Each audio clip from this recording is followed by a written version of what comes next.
Hello out there, how's everybody doing? I love springtime flowers and stuff, and I'm not a very good gardener, but I sure enjoy stuff that works.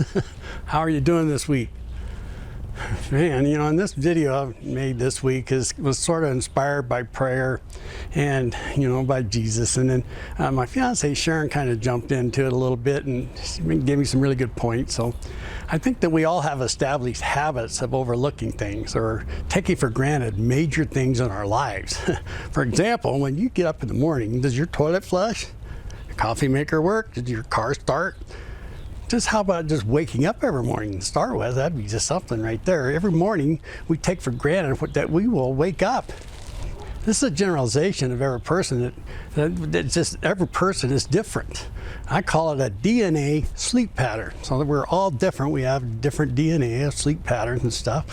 I knew this fellow one time that back quite a ways in my life, but he trained hunting dogs, but he worked for the city 7 to 4 every weekday. 7 to 4 every weekday. He trained dogs from 5 to 8 every weekday in the afternoon. And then he built railroad landscaping models from 9 at night until 3 a.m. So then he went to sleep from 4 to 6 a.m. and started over the next day. He only needed 2 hours of sleep per day and most of his entire life. Man, that'd be kind of cool. He's like, he have like a double life then. Others wake up in their morning, which is like 10 o'clock at night, and then they go to sleep in the morning. Once again, we take for granted that we will wake up every time without realizing that sleep is the closest thing to being dead. Once we wake up expecting our bodies to work and function perfectly, unless you are old, like me, kind of, or you have physical challenges. The Jewish culture sums up sleep in the Talmud, which is the most vital manuscript of conventional Judaism, is that sleep is 1/60th of death, and that dreams are the buds of prophecy. Pretty cool there, huh?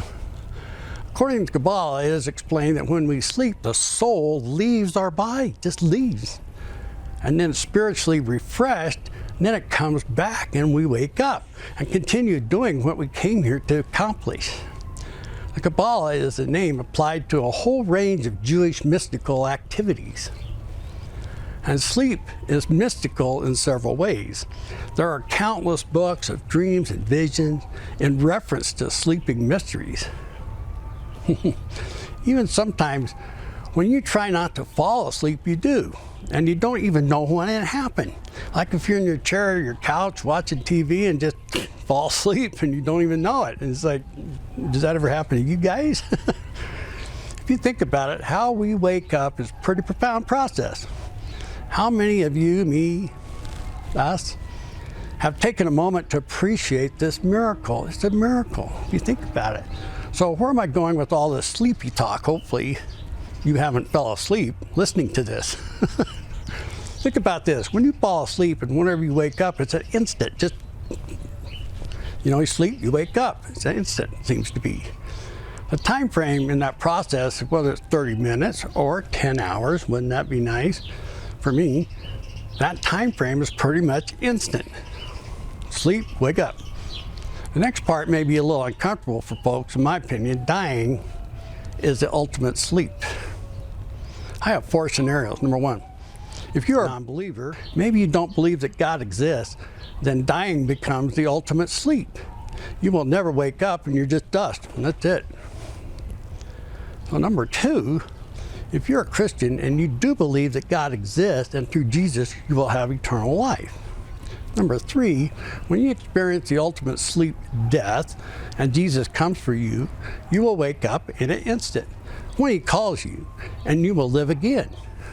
Number 4, going back to number 1, if you still are a non-believer, and there's God, you will wake up and God's there in an instant as well to be judged.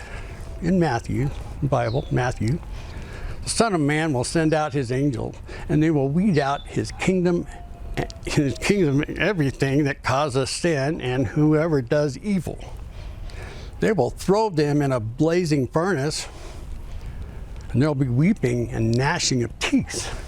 Whew. I don't know about you, but I don't want to be thrown into eternal furnace from blazing fire and be gnashing my teeth for eternity. So if you are a non-believer searching for something stable in your spiritual life, what do you have to lose? It doesn't cost anything. It's free, and it's more valuable than anything that exists on earth. It's easy to obtain, and it will change your life forever. You get to live again. What a cool thing that is. If you need some help changing your life forever, come to Greeley Vineyard or Vineyard Church near you, and they will help you stay away from that blazing furnace. It'll be my last video for a while, taking a vacation and a sabbatical break.